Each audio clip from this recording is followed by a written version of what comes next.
Target na tapusin sa susunod na taon ang bagong hemodialysis building sa National Kidney and Transplant Institute. Malaki raw ang maitutulong nito sa gitna ng tumataas na kaso ng mga mayroong chronic kidney disease. Para bigyan ng mukhang balita, Mobile Journal, Julie Baiza. Tiwala si Pangulong Bongbong Marcos na matatapos sa tamang oras ang itinatayong bagong hemodialysis building sa National Kidney and Transplant Institute o NKTI sa Quezon City.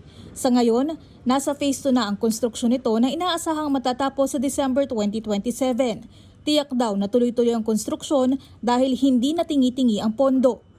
Ang dating nangyayari kasi ay tingi-tingi ang pagbigay ng pondo. Kaya hindi pwede madaliin. Kaya na ginawa natin, pinalitan natin ang sistema, tulog na agad ang pondo para habang ginagawa rito sa produto, hindi ba tapos ang finishing, ay sinimulaan ang mga pondo. At pagka na sa phase 3 na tayo, finishing na rito, ayusin na ito, pagpagandahin na ito, para pwede na tumanggap ng pasyente. Sabi naman ni DPWH Secretary Vince Tizon, titiyakin daw nilang buo na sa susunod na taon ang 2.8 billion pesos na kailangan para maitayo ang bagong NKTI. Talagang kailangan matapos to. No? Kung kailangan ng 24/7, gagawin natin yan.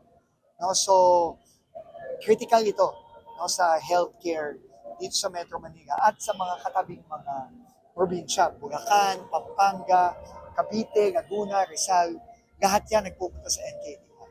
Kapag nakumpleto na, ito raw ang magiging pinakamalaking dialysis center sa buong Southeast Asia. Kakayanin kasi ng bagong NKTI na tumanggap ng sabay-sabay na 200 pasyente para sa dialysis.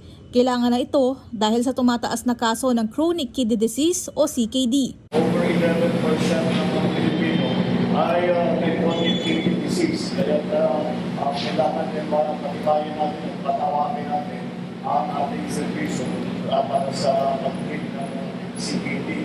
Kasabay nito, muling iniulat ng Pangulo ang itinaas ng mga benepisyo at health packages ng PhilHealth para sa mga pasyenteng nagdadialysis, tulad ng sasagutin nilang 156 sessions na dialysis mula sa dating 90 sessions.